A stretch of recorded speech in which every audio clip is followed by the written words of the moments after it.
It was October when my best friend, Lynn, and I decided we'd celebrate our birthdays together, as we always did. But this was a special year. We were both turning 18, so we decided it would be a good idea to celebrate by bar hopping from town to town, down 20, which was a main route that connected all our little upstate Ohio towns together. Our birthdays were less than 2 weeks apart, and we had been best friends from our first meeting at the age of 12. Not too much to remember until our last stop. We were about 40 miles away from home at this point, and this is where my story begins. I met Kevin. He was tall, blonde, and had sparkling blue eyes that twinkled with just a hint of mischief. He was 5 years older than me, quite fun, loving, and spontaneous, with a hysterical sense of humor. He had an adventurous spirit and enjoyed skydiving. He was also an amateur photographer as well. He liked to take pictures as he was free falling. He had a job, a car, and was attending the local college. I just loved his spirit. As you can imagine, I fell in love fast and furious. We were together every spare moment, running around with our friends and going to parties, just living it up as young people do, not a care in the world.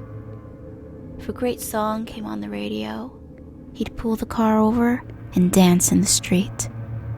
Anytime we went to the movies, I'd let him pick, as his choice was always the best. He was smart, articulate, and very good looking. There was never a dull moment with Kevin. I just adored him. June 1973. He and his little brother had decided to take a road trip out to experience the mountains in Colorado for the summer. I was so happy for them both, and I really loved his brother too, and wanted them to go and have a good time. However, what I did not know yet was that I was pregnant. While they were out on their adventure, we communicated infrequently. No cell phones back then. I was afraid to tell him, and when I finally told him, he was silent. I didn't hear back from him for about 2 weeks. He wrote me a letter and informed me that he wasn't coming back to Ohio. I was devastated, heartbroken beyond imagination. During this time, I came across an article in the Reader's Digest on how to cast a love spell. Of course, that's the answer, right?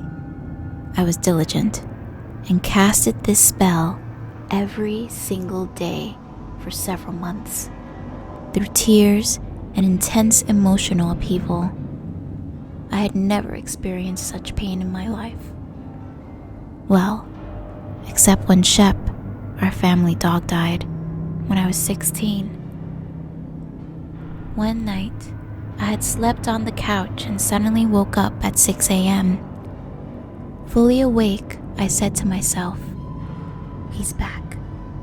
It was late October, a full year now since we'd met, and I had been very diligent in my task.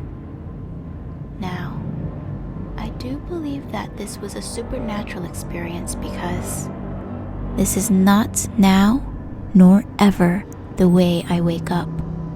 It usually takes me at least an hour to become somewhat coherent, and I didn't drink coffee back then. Well, I waited until 10:30 a.m. before I called his mom's house. It was an excruciating 4.5 hours as I tried to anticipate his response. When I finally did call, his brother answered.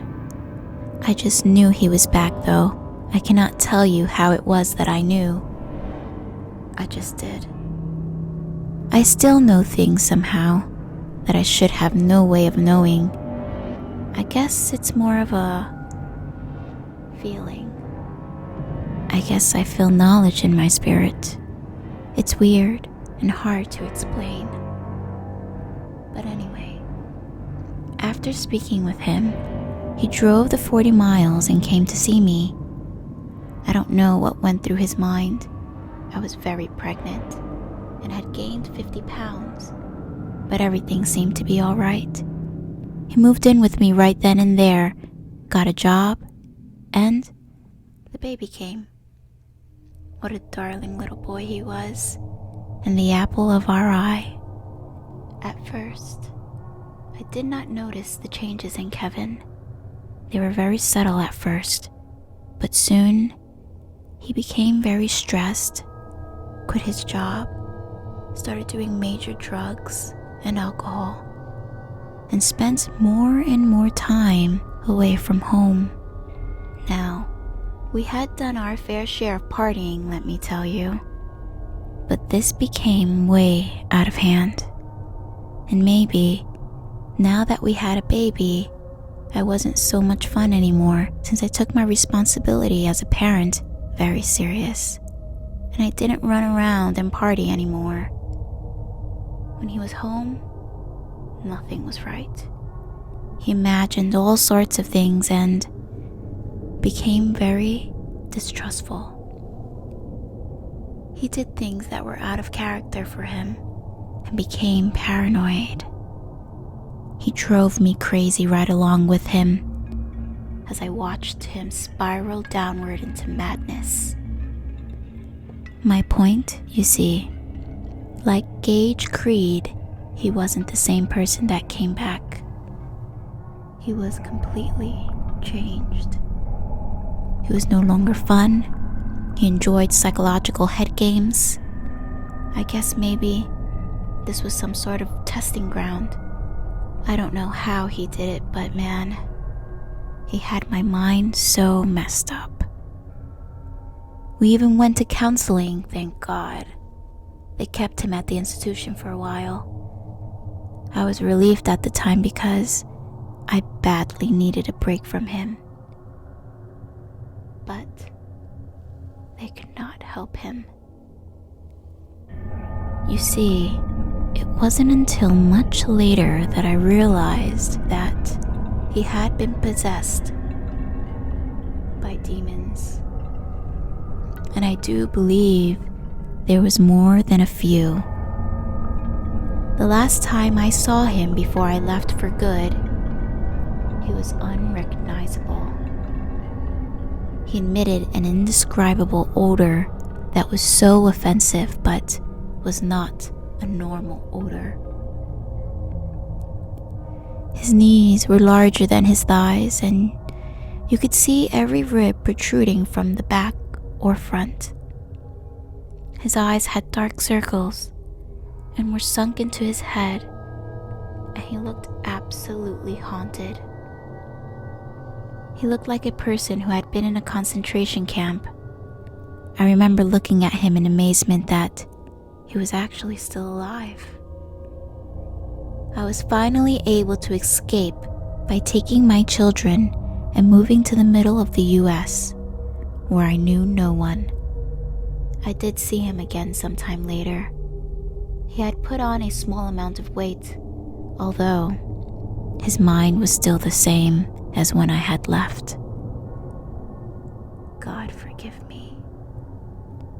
I always wondered if I had been the cause of the demons by casting my spell. It seemed like he had a legion in there. I still feel responsible because I don't know for sure if every time I casted that spell, he'd receive another demon. I kind of suspect it was my fault, you know, like another knowing. Please, don't mess around with any kind of spell, no matter how innocent it seems. You don't know the ramifications of your actions. Believe me, it's better to let them leave and find another person. It's just not worth the torment you will put yourself through. And sadly, it will be your own doing.